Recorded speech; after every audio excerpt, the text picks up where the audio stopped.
인지기능 호전을 위해서 하는 극기 운동의 경우 운동의 강도보다는 얼마나 지속되게 하느냐가 중요합니다. 안녕하세요. 손재영 의사생활의 신경과 전문의 손재영입니다. 병원에서 진료를 보면서 인지기능 검사 시행 이후 치매로 진단되는 경우가 예전에 비해 점점점 더 늘어나고 있습니다.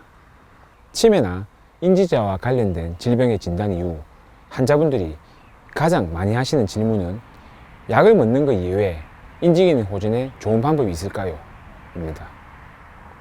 치매라는 병은 약물 치료가 중요하긴 하지만 약물 치료만으로는 인지기능 악화를 방지할 수가 없습니다.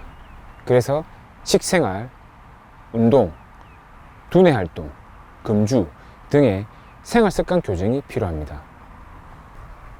중앙치매센터에서 발표한 치매 예방 수칙을 보더라도 가장 중요하고 효과가 입증된 것은 바로 규칙적인 운동입니다. 물론 환자분들의 특성상 무릎 관절이나 허리가 안 좋은 분들이 많기 때문에 이런 운동에 대해서 말씀을 드리면 아파서 못한다, 혹은 내가 나이가 80인데 이 나이에 어떻게 운동을 하냐 라고 대답하는 분들이 많습니다. 여기서 제가 말씀드리는 운동은 헬스장에 가서 근력을 키우거나 달리기를 하거나 혹은 등산을 가는 것처럼 거창한 운동이 아닙니다. 각자의 상황에 맞는 운동을 찾으면 되지만 가장 권하는 운동은 다름 아닌 걷기입니다.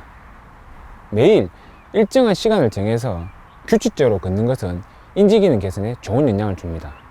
실제 저도 매일 새벽마다 5km 조깅을 하러 나가는데 새벽 이른 시간 해운대 바닷가 주위에서 걷기를 하시는 분들이 많으시고, 매일 오시는 분들은 빠지지 않고 비 오는 날을 빼고는 걷기 운동을 규칙적으로 하시는 것 같습니다.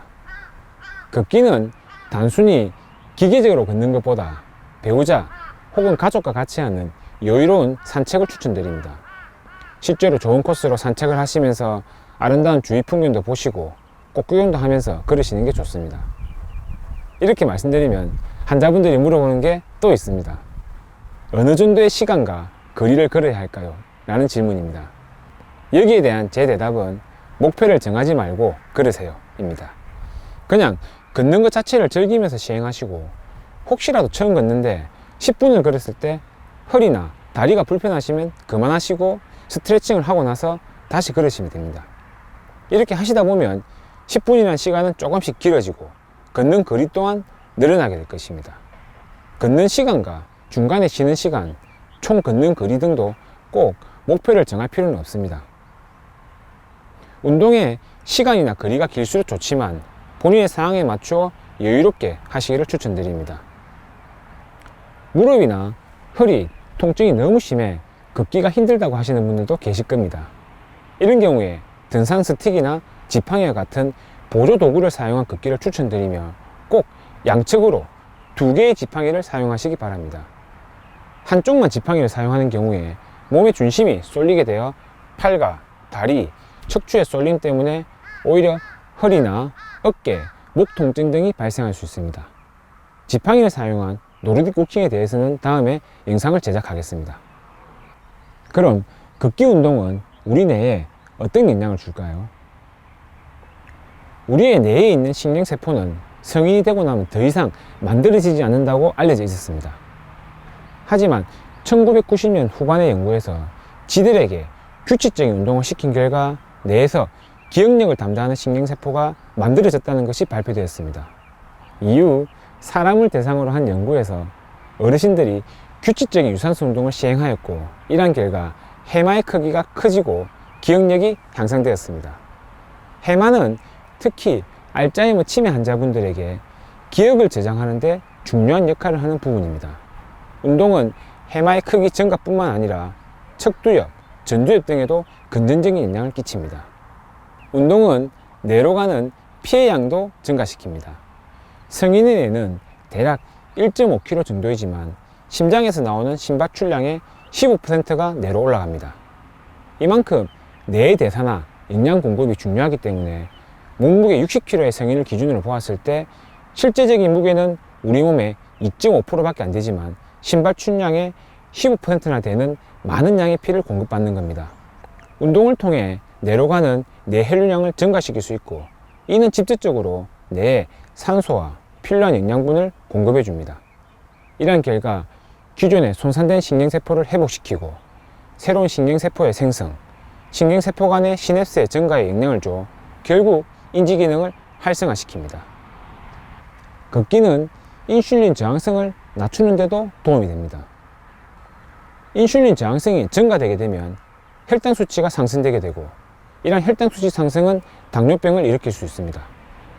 증가된 혈당은 뇌혈관의 손상을 일으켜 결국 뇌 기능에 영향을 주고, 오래 지속되는 경우에 뇌 위축이라 하여 뇌가 쪼그러지게 됩니다.